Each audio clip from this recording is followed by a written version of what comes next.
হিন্দু ধর্মের প্রধান দেবতা হনুমানজির উপাসনা করতে এবং তার আশীর্বাদ পেতে হনুমান গায়ত্রী মন্ত্র জপ করা উচিত।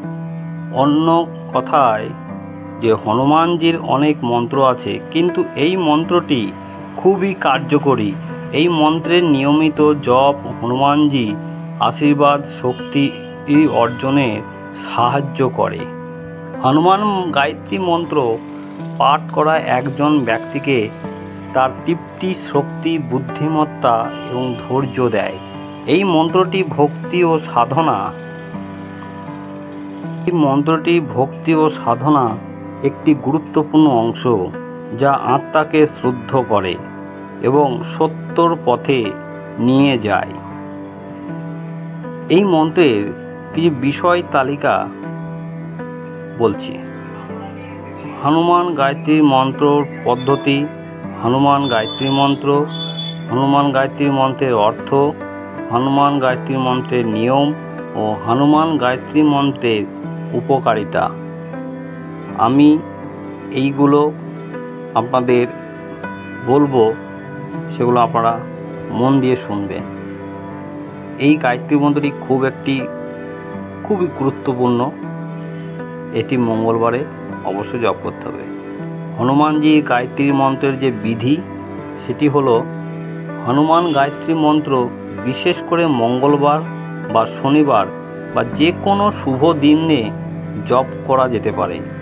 মন্ত্রের সংখ্যা কমপক্ষে 108 বার হওয়া উচিত। আপনি যদি আরও ঘন ঘন জপ করতে চান, তবে এটি আপনার জন্য আরও বেশি উপকারী হবে। হনুমানজিকে জপ করার পর খাঁটি ঘি দিয়ে তৈরি লাড্ডু বা বুন্দি নিবেদন করতে হবে। এই মন্ত্রটি জপ করার জন্য একজনকে একটি লাল আসনে বসে উত্তর বা উত্তর পূর্ব দিকে মুখ করে রুদ্র মালা দিয়ে 40 দিন ধরে 10 বার মন্ত্রটি জপ করতে হবে। এই মন্ত্রটি দিনে 108 বার জপ করতে হবে। এর সাথে ব্রহ্মচর্য পালন করা খুব আবশ্যক। মঙ্গলবার নির্জলা উপবাস পালন করা উচিত। এইভাবে যদি সমস্ত নিয়ম মেনে হনুমানজির এই সিদ্ধি মন্ত্রটি জপ করা হয়, তবে মানুষ জীবনের সমস্ত বাধা থেকে মুক্তি পাবে। জপ করার সময় মনের দিকে মনোনিবেশ করা উচিত। জপ করার সময় হনুমানজির মূর্তি বা ছবির সামনে বসে জপ করতে হবে। জপ করার সময় ফল, ফুল, ধূপ, প্রদীপ, নৈবেদ্য ইত্যাদি নিবেদন করতে হবে। জপ করার সময় একজন হনুমানজির কাছে তার কাজের সাফল্যের জন্য প্রার্থনা করতে হবে। এই হনুমান গায়ত্রী মন্ত্রটি কি? হনুমান গায়ত্রী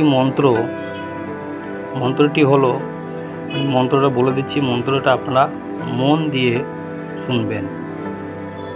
ওম অঞ্জনেয়ায় বিদ্মহে বায়ুপুত্রায় ধীমহি তন্ন হনুমান প্রচোদয়া। ওম রামদূতায় বিদ্মহে কপিরাজয়া ধীমহি তন্ন মারুতি প্রচোদয়াৎ। ওম অঞ্জনী সুতায় বিদ্মহে মহাবলায় ধীমহি তন্ন মারুতি প্রচোদয়াৎ। এর যে মূল মন্ত্র ওম হিম হিম হম হম হরি, এর যে মূল মন্ত্র।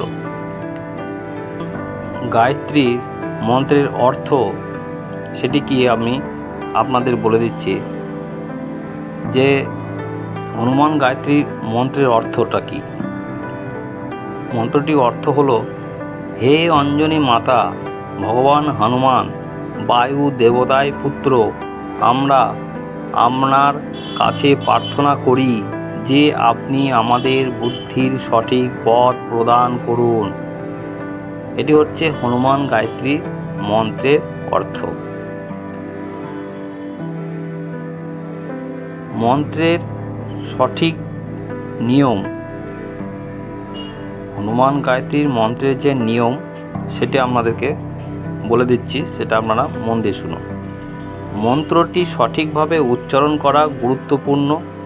আমি স্ক্রিনে অবশ্যই এই মন্ত্রটি আমি দিয়ে দেব, আপনারা বাংলায় ভালো করে মন্ত্রটি লিখে নেবেন। আপনি যদি মন্ত্রটি সঠিকভাবে উচ্চারণ করতে না পারেন তবে আপনার একজন যোগ্য গুরুর সাথে পরামর্শ করা উচিত। মন্ত্র জপের আগে শুদ্ধ হতে হবে, এর মানে আপনার স্নান করা উচিত, পরিষ্কার পোশাক পরিচ্ছন্নভাবে থাকতে হবে, আপনার মনকে শান্ত করে রাখা উচিত। এই মন্ত্রটি নিয়মিত 7 বার, 11 বার এবং 21 বার নিজের শক্তি অনুসারে এই জপ করতে হবে। হনুমান গায়ত্রী মন্ত্র একটি অত্যন্ত শক্তিশালী মন্ত্র। এটি আপনাদের সরাসরি হনুমানজির সাথে সংযুক্ত হয়। আপনারা এই মন্ত্রটি অবশ্যই পালন করে, এর আগেও আমি বলেছি, আপনি দেখবেন। আর হনুমান গায়ত্রীর মন্ত্রের এর উপকারিতা কী, এর উপকারিতাগুলো আপনি বলছি, এর উপকারিতাগুলো আপনারা মন দিয়ে শুনুন। আধ্যাত্মিক বিকাশ যেন হনুমান গায়ত্রী মন্ত্রের ব্যবহারে একজন ব্যক্তির আধ্যাত্মিক বিকাশকে সমর্থন করতে পারে। হনুমানজিকে ভক্তদের রক্ষা করতে মনে করা হয়। ভক্তিস্থায়ী যে হনুমান গায়ত্রী মন্ত্র জপ করলে ভক্তি স্থায়িত্ব ও ভক্তি বৃদ্ধি পায়। এর মাধ্যমে একজন ব্যক্তি ভগবান হনুমানের প্রতি তার ভালোবাসা প্রকাশ করতে পারে এবং তার সাথে সম্পর্ক স্থাপন করতে পারে। এর সমস্যা কিছু কিছু, যেমন হনুমানজিকে তার প্রভু রামের প্রকৃত সেবক হিসাবে পরিচিত, যিনি ভগবান রামের সেতু নির্মাণের তার শক্তি এবং শক্তি প্রদর্শন করেন। হনুমান গায়ত্রী মন্ত্রের ব্যবহার যে দ্বন্দ্ব এবং সমস্যা সমাধানে সাহায্য করতে পারে। হনুমানজিকে ভক্তদের জন্য সুখ ও শান্তির প্রতীক হিসাবে বিবেচনা করা হয়। হনুমান গায়ত্রী মন্ত্র জপ শান্তি, সুখ এবং আনন্দ অর্জন সহায়তা হতে পারে। এটা গুরুত্বপূর্ণ যে মন্ত্রের ব্যবহার ধর্মীয় এবং নৈতিক মূল্যবোধের সাথে যে সামঞ্জস্যপূর্ণ এবং ব্যক্তিকে সত্য পথে চলতে সাহায্য করে। এই মন্ত্রটি খুব একটি পাওয়ারফুল মন্ত্র। আপনারা এই মন্ত্রটাই আমি স্ক্রিনে যেভাবে বলে দিলাম, আপনারা ঠিক ওইভাবেই মন্ত্রটা আপনারা করবেন, দেখবেন, আপনি দেখবেন বিশাল বিশাল উপকার পাবেন। আপনাদের কোনো দরকার নাই, না রাহুকেতু, না শনির দশা, কি গ্রহদোষ, কি মঙ্গল দোষ। আপনারা শুধু জপ করবেন, আপনাদের বিশাল বিশাল উপকার হবে। আমার এই ভিডিওটি যদি আপনাদের ভালো লেগে থাকে একটি লাইক অবশ্যই করবেন, আর কমেন্টে জয় শ্রীরাম অবশ্যই লিখবেন। আর যারা নতুন আমার এই ভিডিওটি দেখছেন তারা আমার চ্যানেলটিকে একটি সাবস্ক্রাইব অবশ্যই করবেন।